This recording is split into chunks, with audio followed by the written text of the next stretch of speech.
A few questions. Jonathan.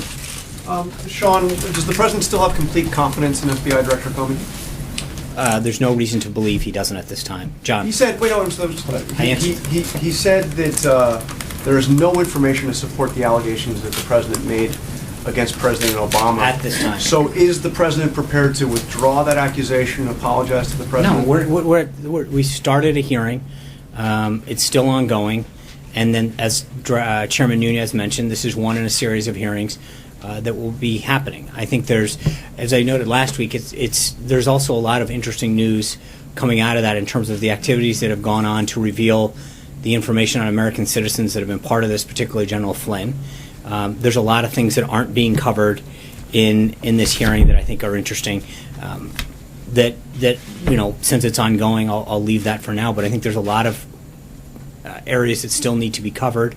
There's a lot of information that still needs to be discussed. The director also said he's investigating the links and the possibility of coordination between the Trump campaign and the Russians.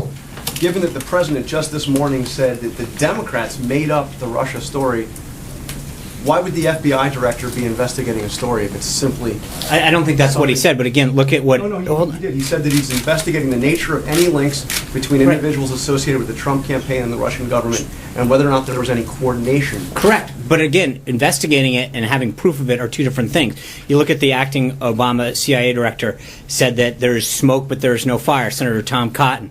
Not that I'm seen and not that I'm aware of. You look at Director Clapper, not to my knowledge. Senator Chris Coons, Democrat from Delaware, I have no evidence of collusion. I mean, there's a point at which you continue to search for something that everybody who's been briefed hasn't seen or found. I think it's fine to look into it, but at the end of the day, they're going to come to the same conclusion that everybody else has had. So you can continue to look for something, but continuing to look for something that doesn't exist doesn't matter. There is a discussion, I heard some names floated around before, that were hangers-on on the campaign. And I think at some point, people that got thrown around at the beginning of this hearing, some of those names, the greatest amount of interaction that they've had is had cease and desist letters sent to them. So I think the Roger Stones and the Carter pages. Yeah, exactly. The Carter pages, yes. But I mean, those people, the greatest amount of interaction that they had with the campaign was the campaign apparently sending them a series of cease and desist letters.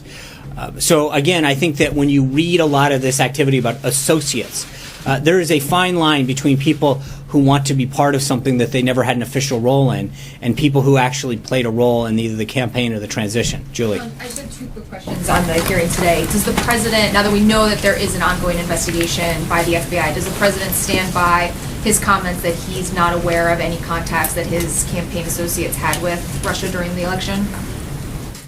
Yes.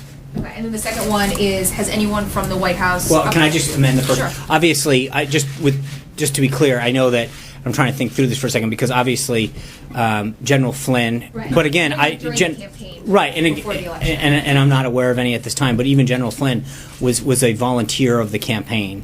And then obviously there's been this discussion of Paul Manafort, who played a very limited role for a very limited amount of time. But beyond, hey, Jonathan, hold on. Can you stop interrupting other people's questions? Okay, Jonathan, somebody's asking a question. It's not your press briefing. Julie's asking a question. Please calm down.